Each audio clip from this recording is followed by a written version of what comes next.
woke up because I heard my mother call my name. Charlotte.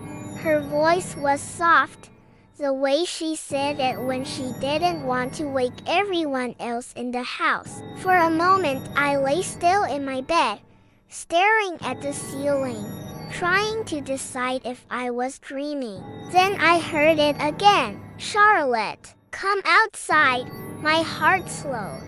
Mom must have needed help with something. Maybe one of the goats had broken loose again. That had happened before. The room was dark except for the thin silver light of the moon leaking through the curtain. My younger sister slept beside me, breathing softly.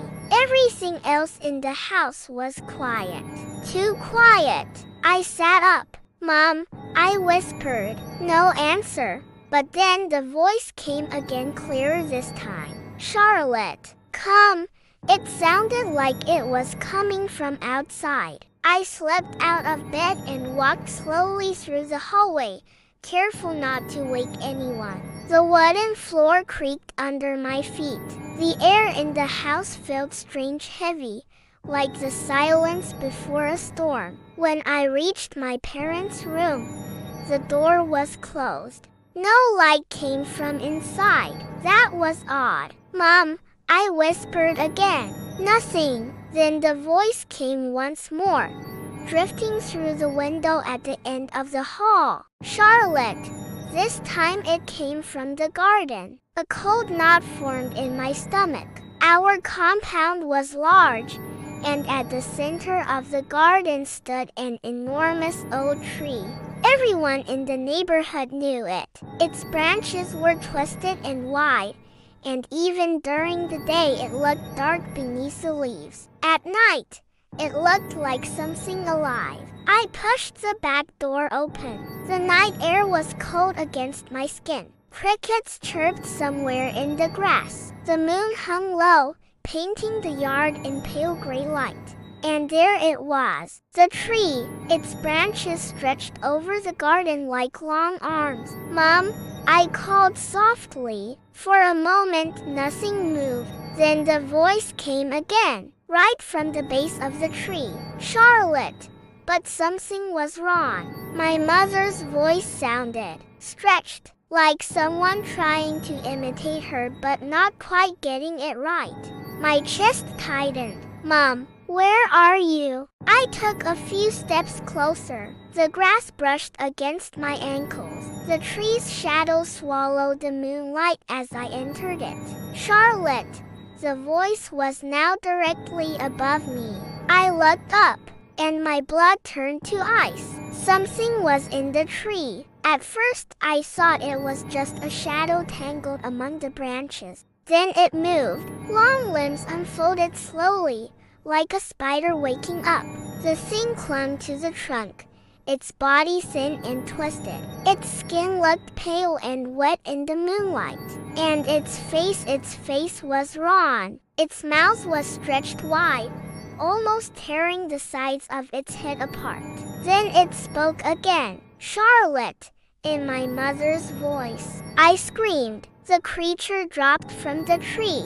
It hit the ground with a wet thud and unfolded itself, standing far taller than any human should. Its arms dragged against the grass like broken branches. I turned and ran. The back door of the house was only a few meters away, but the thing was faster. Something slammed into my back and threw me to the ground. The air burst out of my lungs. I felt claws long, sharp claws dig into my shoulders. I screamed for my parents. The creature's breath smelled like rot. Charlotte, it whispered again. Then the screaming inside the house began. My father must have heard me. The door burst open and he rushed outside. What is going? He stopped when he saw the thing on top of me. For a second we all froze. Then the monster moved. It lunged at him.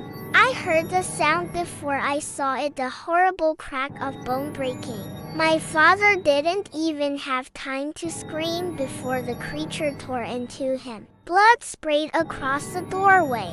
My mother ran out next. She screamed when she saw my father's body. The monster turned toward her slowly. "Mom, run!" I cried, but it was too late. It leapt forward and slammed her against the wall. The sound her head made when it hit the concrete still echoes in my ears. The creature ripped into her like an animal, tearing flesh as if it were paper. Inside the house, my siblings woke up. They came running.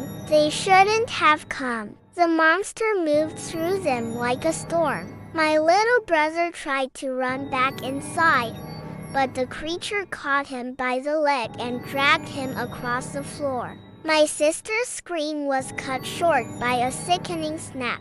There was blood everywhere, on the walls, on the ground, on the tree. The garden smelled like iron. I tried to crawl away, but my body wouldn't move. The creature turned back to me. Its face was covered in my family's blood. Slowly, it crouched beside me. Then it spoke again in my mother's voice. "Charlotte." Something sharp pierced my chest. Pain exploded through my body. The last thing I saw was the creature dragging my body toward the tree, disappearing into the shadows beneath its branches. And somewhere in the darkness, it was already calling another name.